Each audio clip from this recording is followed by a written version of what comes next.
Hi everyone, it's Plastic EP coming in from Melbourne, Australia. Let me tell you, I've got two fantastic guests from the UK. You're familiar with Nigel Pearce. We've got so many things going, radio shows. We got Beatles shows, and he's a collector, and he's also an Apple collector as well as a Beatle collector. A fantastic collection he's got. He's also got a book called Inside Number 3. It goes on and on forever. And also we got Gary Rockett. The guy just takes off into space every time I talk to him. How are you today, Gary? Hello, yes, hello. It's nice to be back on it. It's been a bit of a while. Nice to see Nigel again, and what a collection he's got indeed. Got some information for you, Gary. I know we're here to talk about you, and more power to your elbow as well. 21st and 22nd of June next year, there is a Beatle Festival at Felixstowe at the Spa Pavilion, which I will be there. The Quarrymen will be there. Nicky Horn's coming. Wow. And there are other attractions. We're hoping to get a couple more groups, or the promoter is, and he will. And I can't say too much at the moment because negotiations are being undertaken. But it's a 2-day event. And if you haven't got nothing to do on the 21st and the 22nd of June next year, I think it'd be a good thing for you to come down and meet a lot of people, because it is Felixstowe's very first Beatles weekend festival. Thank you very much. It doesn't matter about the distance. I mean, it's a phenomenal thing. I mean, you just explained everything that's going to be there, and the whole way it's been organised. It sounds actually tremendous. And Nicky Horn, what a radio presenter, a legend. Originally was on Capital Radio in London, and now he does the Drive on Boom Radio, which will be on at 4 o'clock. I think it's the same on a Friday, but yes, what a presenter. Yeah. What I was going to say, Gary, is that Nicky Horn interviewed John Lennon and Paul McCartney and George Harrison in the early 70s, including flying out to New York, and he's going to tell us the story of how he got those interviews and play some of the interviews to the audience. And I should be giving a 2-hour presentation of Inside Number 3 as well. So if you can come down. It's tremendous. Good luck with it, Nigel. I think I'm not promoting it. I'm part of it. No, good luck with it. It's fantastic. Meet a lot of people. And also tell everybody that you know what's happening. Absolutely. I mean, I know Nicky Horn recently did a talk with himself at the Concord Club, down there near Southampton. Yep. Famous club where Jamie Cullum, BBC Radio Jazz presenter, started off. That's where he first started.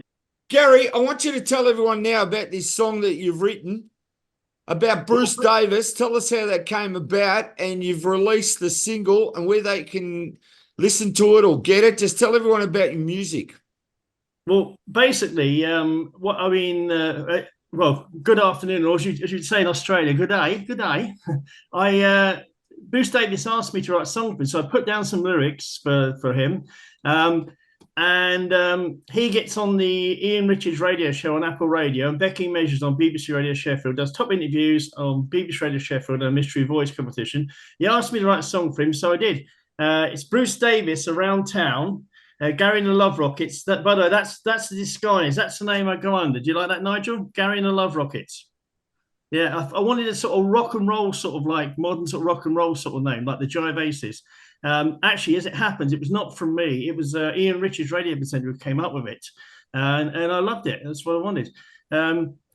And I owe a lot to this guy, because it's either straight through Bruce Davis or Ian Richards as well that I got a Poetry Corner on the actual same radio station. I've been doing that more than 6 months now. Go Rockett's Poetry Corner. It's every Thursday on the Ian Richards radio show on Apple Radio between 5 and 7. And the Go Rockett's Poetry Corner is on at 5:30. I've now got a jingle from Dr. John Cooper Clarke. That was got through Bruce Davis. That's the power of Bruce Davis. And it's a bit sad that he can't be here today for some reason, but he is a very busy person. I had no idea of the subject matter of the song. The previous one before that song, that is Bruce Davis, Around Town, Gary and the Love Rockets. Before that, the first song, how it all became part of me, was many, many years. I thought, I'm not good enough to write songs. Silly, really, because I've been doing poetry and stuff like that for years and years. So I got a challenge from Ian Richards on the Ian Richards radio show, and he said, Gary, I'll give you a challenge here. Can you write me a song? The first song, completely different. I had no idea of subject matter, and I was just walking in my favorite place in nature, Nige, down to my favorite beach. And so suddenly I just came up with this song, Old Mother Nature. And it all came to me, and I had a chorus in my head. I kept it, you know, it's like when you've got something in your head, you worry if it's going to go out. I've got no pen and paper. So go back to the car, wrote it down, finished off a chorus, did the verse 1 in the car, and got home, did verse 2 and 3, and verse 3 was not used. And it all just came from that. And after Old Mother Nature, I thought, well, Bruce Davis wants a song written for him. I'll write a song for him. I tried to make sure that it's a very catchy chorus, and I think I've got it right. So he's very happy with it, and it's available on YouTube, on my YouTube channel. All those details and the link will be at the end of this video, and you'll be able to hear the song, and you'll be able to hear the other song before that, the previous song called Old Mother Nature. Gary and the Love Rockets is Gary Rockett, written by Gary Rockett. I don't feature in the songs because I wish I could sing, but unfortunately I can't sing. But writing songs, though, I'm thoroughly enjoying it. So much so, I should have been doing it years and years ago, Plastic, because now I've written loads and loads of songs. And so there's lots more songs to come of nature style, of more people. It just seems to flow very nicely. So I've got quite a few songs to come. But unlike some artists, they bring out song after song after song. I'm going to leave a few months between each song. Another thing about the songwriting process is it's normal for every artist to write a song and then say to themselves, would the public like it? Is it good enough for the public? See, that's obstacles. I came to the point where I'm writing the song. If I think it's good enough and I like it, bang, I'll put it out there. Now, whether people like it or not, that's fine, because it's been proven that the ones that I think are really fantastic, I hear ones that are obscure and people love them.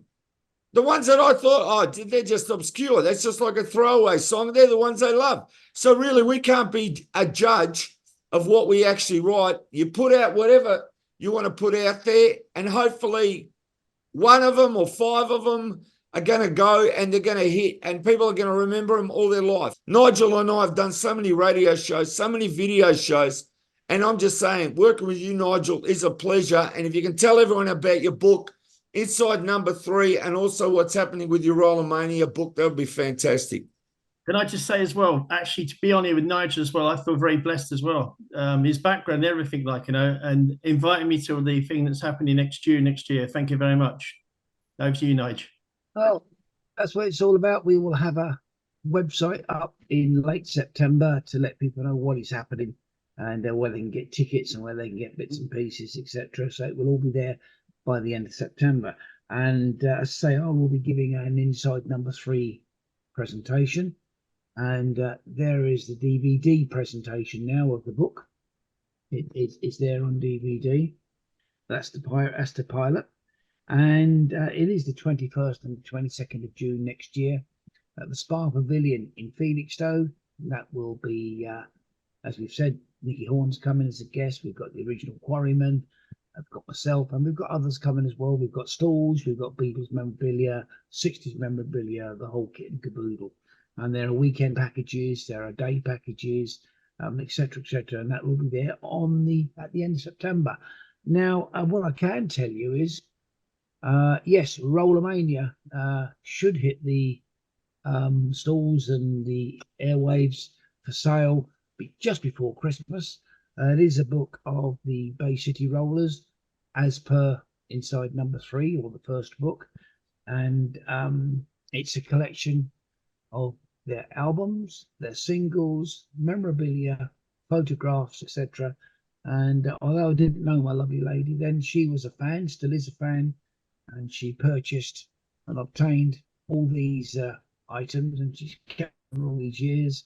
There's the board game, the dice game, there's puzzles, there's the playing card set, there's the bubblegum card set, lots of things like that. And that's going to be a real boon and a real memory jerker for the Bay City Rollers and all their fans, whether they're young or whether they're old. And it will come out as a number 3 production, which will come through the same company and the same distribution. Just tell everyone where they can get the the number 3 book, Nigel? The website is www.insideandoutsidenumber3.com. The Bay City Rollers will be on the same website and be on the same page. You just got a different section.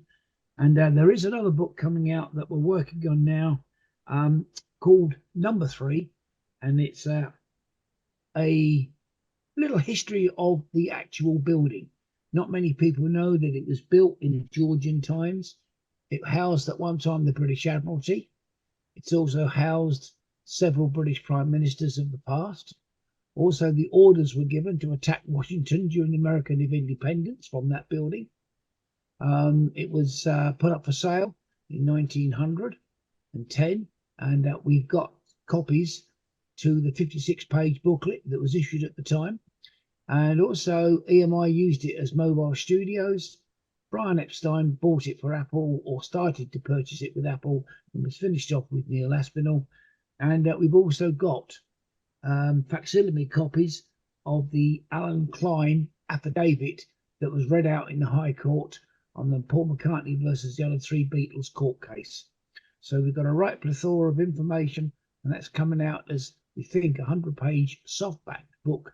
That's a special production called Number 3. Now, Nigel, I just want to explain for young people that don't even know what Number 3 is. Explain to them it's Number 3 Savile Row, the address of the Beatles building. Number 3 Savile Row, London West 1, was where the Beatles set up Apple Records, Apple Foundation of the Arts, and they run everything from there. That was their base after 2 moves. They started out at 97 Baker Street and also at Boston Place. They ended up at Savile Row, and they were probably, and are probably, the most famous tenants of that building since its completion at being built. It's now owned by American fashion chain Abercrombie, but at the moment, once again, the building is shut. You can't get in the building. So that is a shame, but there is a brief history of Number 3. Just a quick one. Just want to say my 2 top promoters actually in Liverpool. Liverpool Live Radio, Jeffrey Webster Late Show, every weekday, Monday to Thursday. And also Jean Bougalou over in Denmark on UK National Radio as a mix at 6 on a Thursday night between 6 p.m. UK time and 8 p.m. My top promoters. Hi to both of them. And wow, that's astounding stuff you were talking about there, Nigel. I was just going to say, were most of the Bay City Rollers on the Bell record label? Yes, they were. They were also then transferred to Arista when they were bought out, because they also own the Monkeys catalogue. It's Plastic Nose. I just want to say thank you, gentlemen. A fantastic show.